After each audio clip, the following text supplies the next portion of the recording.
Jansangram news, बातमीची सत्यता हीच आमची ओळख। सिंधी ग्रामीण रुग्णालयासाठी विधान भवनात आवाज।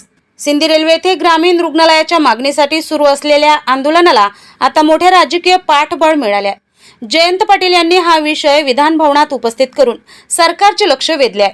सार्वजनिक आरोग्य विभागामध्ये वर्धा जिल्ह्यातील सिंधी रेल्वे येथील प्राथमिक आरोग्य केंद्राचं रूपांतर हे ग्रामीण रुग्णालयात रूपांतर करण्याची मागणी तिथं अनेक दिवस चालू आहे आणि अध्यक्ष महोदय गावकऱ्यांची सतत आग्रह आहे।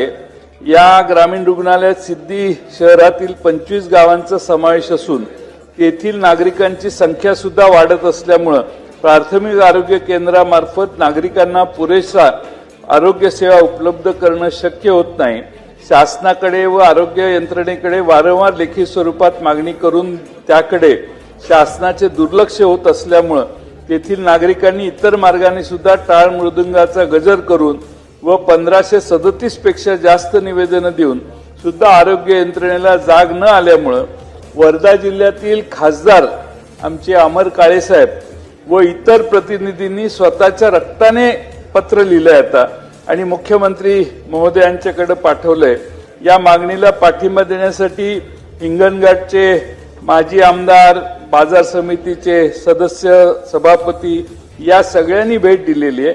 माझ्या माहितीने तिथले आमदार महोदय देखील या वर्धा जिल्ह्यातील सिंधी रेल्वे येथील प्राथमिक आरोग्य केंद्राचं रूपांतर ग्रामीण रुग्णालयात करावं याच्या मागणीला पाठिंबा देणारे आहेत आणि म्हणून अनायसे सिंधी रेल्वेचं नशीब एवढं चांगलं आहे की तो प्रश्न काढता काढताच तुम्ही आत आला आणि त्यामुळे सिंधी रेल्वेला जे ग्रामीण प्राथमिक आरोग्य केंद्र आहे त्यांची आग्रही मागणी आहे की ग्रामीण रुग्णालयात रूपांतर त्याचं व्हावं। गेल्या 20 वर्षापासून सिंधी रेल्वे परिसरातील नागरिक प्राथमिक आरोग्य केंद्राला ग्रामीण रुग्णालयाचा दर्जा देण्याची मागणी करत आहे। या मागणीसाठी राष्ट्रवादी काँग्रेसचे वर्धा जिल्हा अध्यक्ष अतुल वांदिल यांनी पुढाकार घेत निवेदन सादर केले। यावेळी अमोल सोनटक्के, आशिष देवतळे, सुनील भोमले यांच्यासह अनेक कार्यकर्ते उपस्थित होते। या आंदोलनाची विशेष बाब म्हणजे खासदार अमर काळे आणि अतुल वांदिले यांच्यासह स्थानिक नागरिकांनी स्वतःच्या रक्तांनी पत्र लिहून राज्याचे मुख्यमंत्री देवेंद्र फडणवीस यांना जाब विचारण्याचा निर्धार केलाय।